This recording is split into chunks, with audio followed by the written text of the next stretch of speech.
నువ్వు నదుల్లో వెళ్ళినప్పుడు నేను తోడై ఉంటానని చెప్తున్నాడు. ఆ నీరు నీ మీద పొర్లి పారవు అంటున్నాడు ప్రభు. జలంలో పడి నడిచినప్పుడు నువ్వు మునిగిపోవు. అగ్ని మధ్యలో నడిచినప్పుడు నువ్వు కాలిపోవు. ఆ అగ్ని జ్వాలలు నిన్ను కాల్చలేవు. గమనిస్తున్నావు ప్రియ సహోదరి సహోదరుడా? అగ్నిలో నడిచినప్పుడు, నీళ్ళలో నడిచినప్పుడు నీ ఎదుటిన్నట్టు ఆ సమస్యలు, ఆ సుడిగుండాలు, అననుకూల పరిస్థితులు, వాటన్నిటిలో కూడా నువ్వు నడవలసి ఉంది. కానీ అవేమీ నీకు హాని చేయవు. నీరు నీ మీద పొర్లి పారిపోవు, నువ్వు మునిగిపోవు. అగ్ని నిన్ను కాల్చజాలదు. నీ ఎదుటిన్న సమస్య, నిన్ను బాధిస్తున్న రోగము, అవన్నీ కూడా నిన్నేమీ చేయలేవు. వాటన్నిటిలో నుండి ప్రభు నిన్ను చేయబట్టి నడిపిస్తూ ఉన్నాడు. దేవునికి స్తోత్రం. నువ్వు భయపడవద్దు. నీ జీవితంలో అద్భుతం జరిగిస్తాడు ఆయన. ఓ నూతన కార్యం జరిగించేటువంటి దేవుడు ఆయన. నిన్ను విడిచిపెట్టే దేవుడు ఎంత మాత్రము కాదు. నిన్ను మర్చిపోయే దేవుడు కాదు ఆయన. ఏ విషయంలో దిగులు చెందవద్దు. నువ్వు ఏ విషయంలో భయపడవద్దు. ప్రభువే చెబుతున్నాడు ఈ దినాన తన వాక్కులతో, తన దాసుని ద్వారా నీతో సూటిగా మాట్లాడుతున్నారు ప్రభువు. నీవు భయపడవద్దు, నేను నిన్ను విమోచించి ఉన్నాను, నీవు నా సొత్తు. దేవునికి స్తోత్రం. దేనికి నువ్వు భయపడవద్దు. ఇప్పుడు నీ ఎదుట ఆ సమస్యలు అవపడుతున్నాయి. నువ్వు చూస్తుండగానే ఆ సమస్యలు, ఆ కన్నీరు, ఆ బాధలు అవన్నీ కూడా కనుమరుగైపోయే సమయం ఆసన్నమవుతుంది. వాటన్నిటిని చూసి దేవుని హస్తాల్లో, దేవుని సన్నిధిలో, ప్రభు సన్నిధిలో నిన్ను నువ్వు తగ్గించుకుని ప్రభువును స్తుతిస్తూ, ప్రభువును గణపరుస్తూ ప్రభు వైపు చూడు.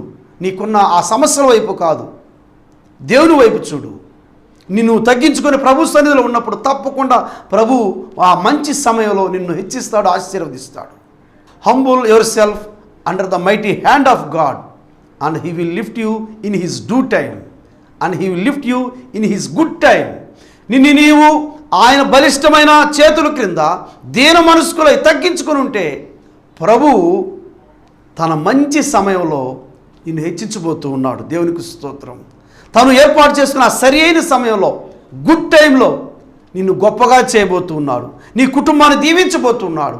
నీ ఆర్థిక పరిస్థితిని గొప్పగా చేయబోతూ ఉన్నాడు. నీ ఎదుట ఉన్న ప్రతి దానిని ఆయన తీసివేయబోతూ ఉన్నాడు.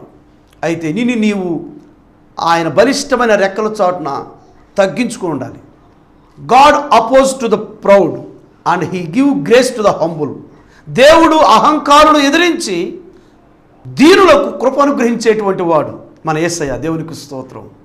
నువ్వు దీనత్వం కలిగి, తగ్గింపు జీవితం కలిగి ప్రభు సన్నిధిలో ఉంటూ నిన్ను నువ్వు ప్రభువుకు సమర్పించుకొని లోబడినప్పుడు, నువ్వు తగ్గించుకున్నప్పుడు నీ శత్రువుల మీద ఆయన యాక్షన్ తీసుకుంటాడు.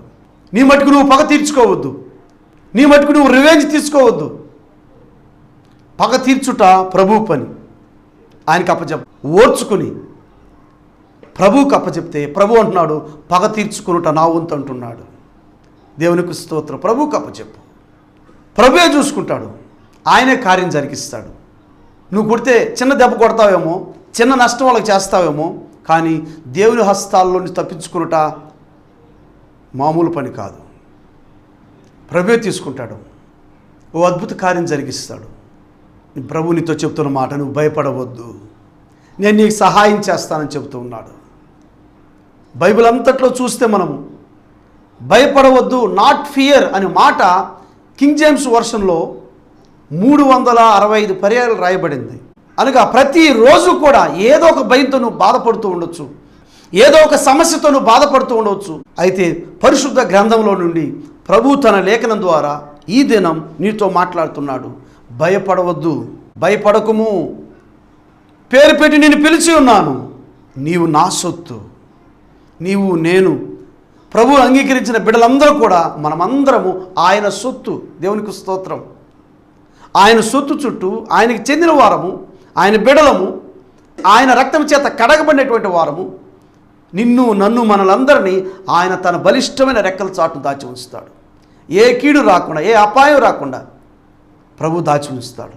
కోడి ఏ రీతిగా తన పిల్లలను రెక్కల చాటు దాచి ఉంచుతుందో, ప్రియ సహోదరి సహోదరుడా, యేసయ్య నిన్ను, నీ కుటుంబాన్ని తన బలిష్టమైన రెక్కల చాటును దాచి ఉంచి తగిన సమయంలో నిన్ను, నీ కుటుంబాన్ని, నీ బిడ్డలను ఉన్నత స్థితిలో ఉంచబోతూ ఉన్నాడు.